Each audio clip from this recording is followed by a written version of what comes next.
हरे कृष्णा, राधे राधे, जय श्री श्याम दोस्तों। हर हर महादेव।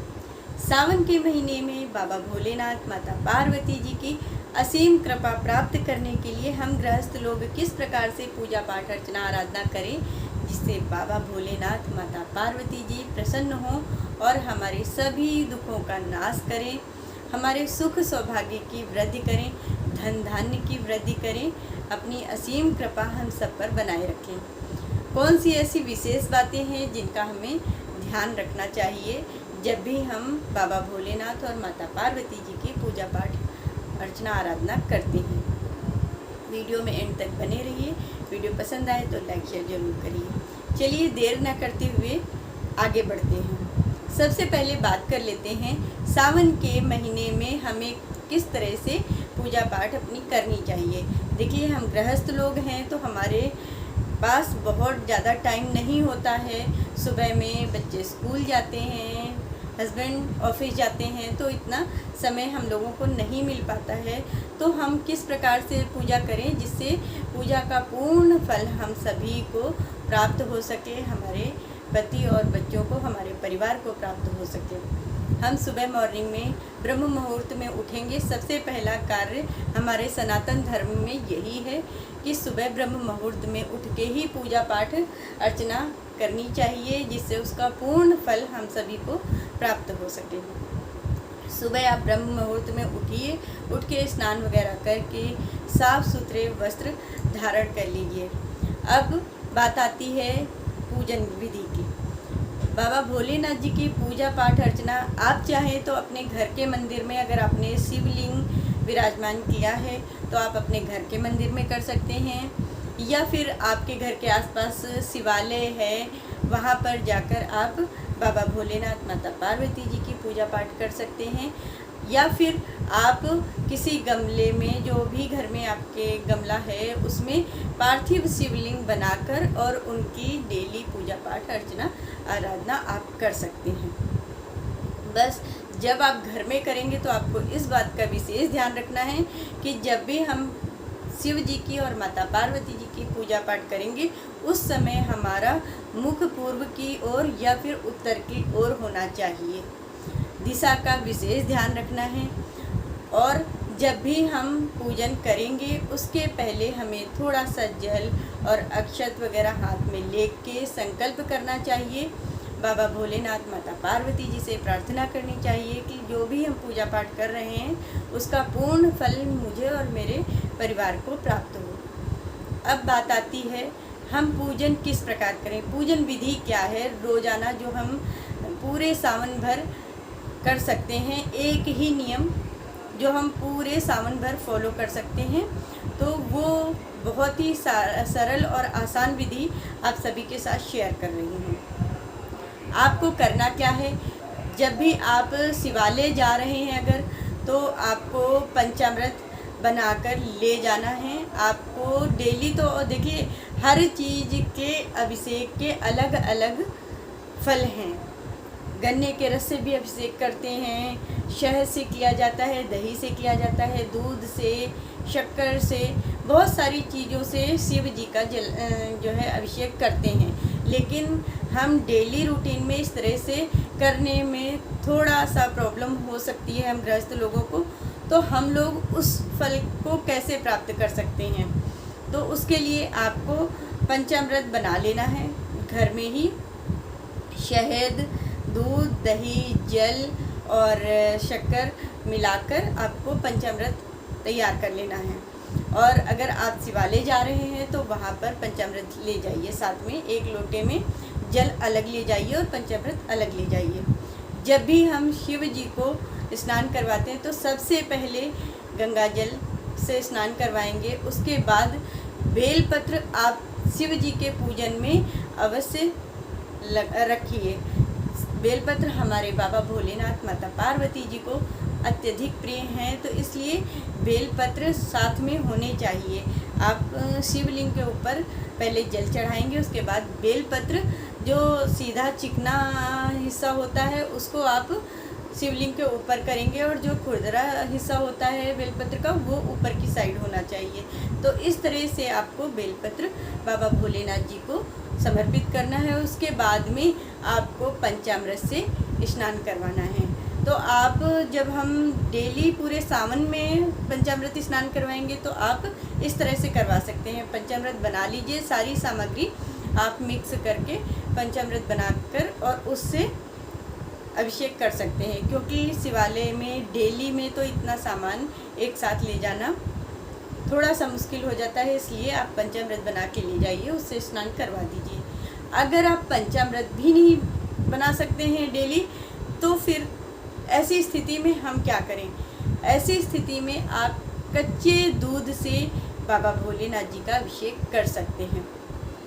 कच्चा दूध आप जब भी आपके घर में दूध आता है तो कच्चा दूध निकालकर पहले ही आप फ्रिज में स्टोर कर लीजिए और उससे बाबा भोलेनाथ जी को स्नान करवा सकते हैं। आप एक लोटे में जल और कच्चा दूध मिलाइए, फिर ऊपर से थोड़ा सा जो पानी होता है मिला के और उसके बाद उससे अभिषेक आप बाबा भोलेनाथ जी का कीजिए। उसका भी पूर्ण फल आपको प्राप्त होगा। जिस तरह से हम पंचामृत स्नान करवाते हैं उसी तरह से कच्चे दूध से स्नान करवाने पर भी वही फल प्राप्त होगा। बाबा भोलेनाथ जी को पंचामृत स्नान करवाने के बाद में फिर हमें जब हम पंचामृत स्नान करवाते हैं उसके बाद में हमें फिर जल से अभिषेक करना होता है। तो जल से अच्छे से बाबा भोलेनाथ जी को, माता पार्वती जी को स्नान करवाइए। स्नान करवाने के बाद में आप फूल, बेलपत्र, धतूरा, आपके पास जो भी सामग्री है वो आप बाबा भोलेनाथ जी को समर्पित कीजिए और आप चंदन का लेप करिए बाबा भोलेनाथ जी को। अष्टगंध चंदन आप लगा सकते हैं, लेकिन कुछ ऐसी चीज़ें हैं जो हम बाबा भोलेनाथ जी को बिल्कुल भी नहीं लगा सकते हैं, उसका दोष लगता है। आप सिंदूर बाबा भोलेनाथ जी को नहीं लगा सकते हैं, हल्दी बाबा भोलेनाथ जी को नहीं लगा सकते हैं, बिल्कुल भी नहीं लगाई जाती है। और कुमकुम जो रोली होती है वो भी आप बाबा भोलेनाथ को नहीं लगाएंगे। आप सिर्फ चंदन लगा सकते हैं। आप सफ़ेद चंदन चाहे तो वो लगा दीजिए, या फिर आप अष्टगंध चंदन आता है वो आप अपने मंदिर की सामग्री में, जो जब आप मंदिर जाते हैं तो उसमें अष्टगंध चंदन ज़रूर ले जाइए, तो वो आप बाबा भोलेनाथ जी को लगा दीजिए। आप माँ गौरा को सिंदूर लगा सकते हैं, कुमकुम लगा सकते हैं, हल्दी लगा सकते हैं, लेकिन बाबा भोलेनाथ जी को अष्टगंध चंदन या फिर सफ़ेद चंदन, गोपी चंदन जो होता है वो आप लगा सकते हो। तो इन बातों को आपको विशेष ध्यान रखना है। ये कुछ ऐसी चीज़ें हैं जो पूरी तरह से वर्जित हैं, बाबा भोलेनाथ जी को नहीं लगाई जाती हैं। केतकी का फूल हम सभी को पता है कि बाबा भोलेनाथ जी को नहीं चढ़ाया जाता है। आप मोगरा के फूल चढ़ा सकते हैं। इस समय खुशबूदार बेला के फूल आ रहे हैं तो आप चढ़ाइए। आप अन्य फूल चढ़ा सकते हैं, लेकिन केतकी के फूल नहीं चढ़ाए जाते हैं, इस बात का विशेष ध्यान रखना है। बाबा भोलेनाथ जी की पूजा पाठ अर्चना आराधना करिए। फिर इसके बाद में आप जो ऋतुफल आ रहे हैं अगर आपके पास है तो वो चढ़ा दीजिए, और अगर नहीं है तो जो भी आप मिठाई वगैरह आपने बनाई है, घर में बनाई है, या जो भी आप मिष्ठान वगैरह रखते हैं डेली भोग के लिए, वो भी आप बाबा भोलेनाथ जी को उसका भी भोग लगा सकते हैं। माता पार्वती जी को श्रृंगार का सामान आप दे सकते हैं, मतलब चढ़ा सकते हैं। माता पार्वती जी को श्रृंगार का सामान समर्पित करिए। इस तरह से हम बाबा भोलेनाथ, माता पार्वती जी की पूजा पाठ अर्चना आराधना कर सकते हैं। और अब बात आती है जब हम सारी पूजा अपनी कर लेते हैं उसके बाद परिक्रमा करनी होती है, तो उस समय पर हमें इस बात का विशेष ध्यान रखना है, जो शिवालय है उसकी कभी भी पूरी परिक्रमा घूमकर नहीं की जाती है, सदैव आधी परिक्रमा ही की जाती है। तो आधी परिक्रमा करनी है और भगवान बाबा भोलेनाथ जी से प्रार्थना करनी है कि जो भी गलतियां हुई हैं मुझसे या मेरे परिवार से, उन गलतियों को क्षमा करें और अपनी असीम कृपा हम सब पर बनाए रखें। बाबा भोलेनाथ जी को, माता पार्वती जी को वैसे तो साष्टांग प्रणाम किया जाता है, लेकिन हम महिलाओं को साष्टांग प्रणाम वर्जित है। हम महिलाएं केवल मत्था टेक के और बाबा भोलेनाथ माता पार्वती जी का आशीर्वाद प्राप्त कर सकते हैं। तो कुछ बातें ऐसी हैं जिनका हमें विशेष ध्यान रखना चाहिए, और ये अभिषेक जो कि हम पूरे सावन में कर सकते हैं, इसमें बहुत टाइम नहीं लगता है। आप मंत्रों का जाप करिए। आप कोई भी छोटा सा मंत्र, ओम नमः शिवाय, श्री शिवाय नमस्तुभ्यम, इस तरह से मंत्रों का आप जाप करिए।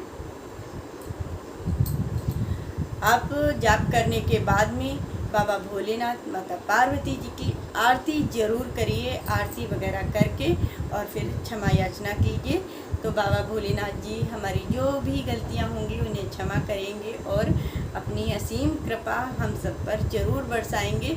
तो हम गृहस्थ लोग इस तरह से डेली की पूजा कर सकते हैं पूरे सावन भर। लेकिन आपको एक बात का विशेष ध्यान रखना है, कोशिश कीजिए कि आप पूरे सावन में एक ही तरीके से पूजा कीजिए, एक ही मंत्र का जाप करिए, एक ही तरीके से पूजा पाठ अर्चना करिए। एक नियम से जो भी आप नियम बना रहे हैं वो पूरे सावन भर आपको फॉलो करना चाहिए। मेरा ऐसा मानना है कि जो भी नियम हम पूरे सावन में फॉलो करेंगे वो अत्यधिक फल देने वाला होता है। इसलिए आप बहुत ज़्यादा अगर पूजा नहीं कर सकते हैं, पूरे सावन में बहुत ज़्यादा नियमों का पालन नहीं कर सकते हैं, तो इन छोटे छोटे नियमों का पालन करके आप बाबा भोलेनाथ माता पार्वती जी की कृपा प्राप्त कर सकते हैं। आई होप आप सभी को आज की जानकारी अच्छी लगी होगी। वीडियो पसंद आई है तो प्लीज़ लाइक शेयर करिए, और जो लोग चैनल पर नए हैं प्लीज़ चैनल को सब्सक्राइब जरूर करिए। मिलती हूँ नई जानकारी के साथ आप सभी को नेक्स्ट वीडियो में। तब तक के लिए हरे कृष्णा, राधे राधे, हर हर महादेव, जय श्री।